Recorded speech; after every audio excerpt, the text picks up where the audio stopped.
आना हुआ आज ये बलरामपुर पीसी के पास में एक भूखंड है जिस पर मयंक गुप्ता जी हमारे जो भारतीय जनता पार्टी के जिले के कोषाध्यक्ष हैं उनका भूखंड है और उनका माननीय न्यायालय के द्वारा उनका स्थगन आदेश भी है और वहाँ पर इनका कब्जा भी उनका गेट लगा हुआ था। अंदर इनका पूजा करने की व्यवस्था भी थी। हनुमान जी का मंदिर था, इनका अपना निजी मंदिर था, वहाँ पर पूजा पाठ अपना करते थे। वहाँ पर एक कोई डॉक्टर नदीम है और उनकी पत्नी, मुझे जानकारी नहीं है क्या नाम है, नजमा, और इन लोगों के द्वारा आज वहां चढ़ करके इनके गेट को ग्राइंडर से काट करके और हनुमान जी की मूर्ति को तहस नहस किया गया, फेंक दिया गया। मुझे नहीं लगता है कि मूर्ति कहाँ पर है, गायब कर दिया। कैमरा हटा करके पूरा डीवीआर को तोड़ करके उठा ले गए हैं लोग और इस तरह की जघन्य घटना किए हैं। रॉड लेकर के स्वयं एक पढ़ा लिखा डॉक्टर MBBS MD MS जो भी किए हैं और स्वयं रॉड लेकर के दौड़ करके लोगों को मारने के लिए दौड़ा।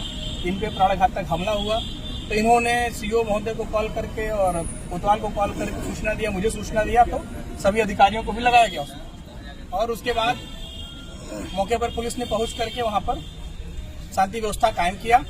इसमें सरासर जो डॉक्टर है उनकी मंशा बहुत खराब है। जिस तरह से हमारे हिंदू देवता का अपमान किया, उन्होंने हनुमान जी की मूर्ति को फेंक दिया और किसी के घर में घुस करके, जिसका कोर्ट से स्थगन आदेश है, या तो डॉक्टर नदीम कोर्ट को नहीं मानते हैं, कोर्ट से वो बड़े हैं, भले वो एक चिकित्सकीय पेशा में, इसका मतलब ये नहीं होता है कि किसी हिंदू देवी देवता का वो अपमान करेंगे।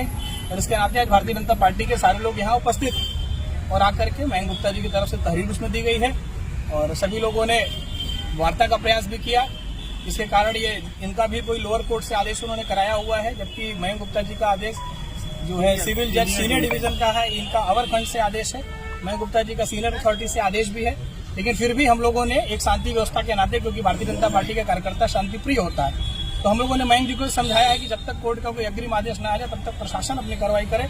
145 के लिए लोग राजी होकर के कि दोनों पक्ष वहां पर कोई निर्माण कार्य नहीं करेंगे, इस पे राजी हुए हैं। लेकिन मयंक जी के ऊपर प्राणघातक हमला हुआ है, हिंदू देवी देवता का अपमान हुआ, ये बर्दाश्त नहीं होगा, इसलिए दरखास्त दी गई है, कार्रवाई की मांग की। डॉक्टर नदीम कहते हैं प्रेस कॉन्फ्रेंस के जरिए कि वह जमीन हमारी है और ऐसे में आप, तो क्या अब वो यथास्थिति बनाने के लिए इसका निर्णय माननीय न्यायालय लेगा। लेकिन जिस तरह से इनके ऊपर हमला किया गया और जिस तरह से हनुमान जी की मूर्ति, अगर कोई निजी घर में भी अगर रह करके मूर्ति का पूजा पाठ करता है तो अगर आप दूसरे धर्म के हैं तो उनका सम्मान करना चाहिए, न कि अपमान करना चाहिए। भूखंड का रहा मामला अलग है, लेकिन हनुमान जी की मूर्ति का अपमान नहीं सहेंगे हम लोग। अच्छा, CCTV कैमरा में जो देखा गया बाउंसर थे और तेजाब भी फेंका गया है गेट पे, गेट पर सीख लेके दौड़ फेंका गया है। न जाने कहाँ से तेजाब खरीदा डॉक्टर सामने, डॉक्टर है इसलिए जल्दी आसानी से मिल जाता होगा उनको तेजाब वगैरह। दवाइयां भी इस तरह ले आते हैं। जो बोर्ड पे मयंक गुप्ता जी का कार्यालय, जिला कोषाध्यक्ष का कैंप कार्यालय लिखा था, उसको भी मिटा दिया गया। न्यायालय का जो है विचार स्टे है, इस पे ये भी लिखा तो वही मिटा दिया गया। डॉक्टर साहब तो बहुत ही, मुझे लगता है, पढ़े लिखे व्यक्ति हैं, इस कारण इस तरह की घटनाएं कर रहे हैं, तो आगे प्रशासन कार्रवाई करेगा उनके ऊपर। ठीक।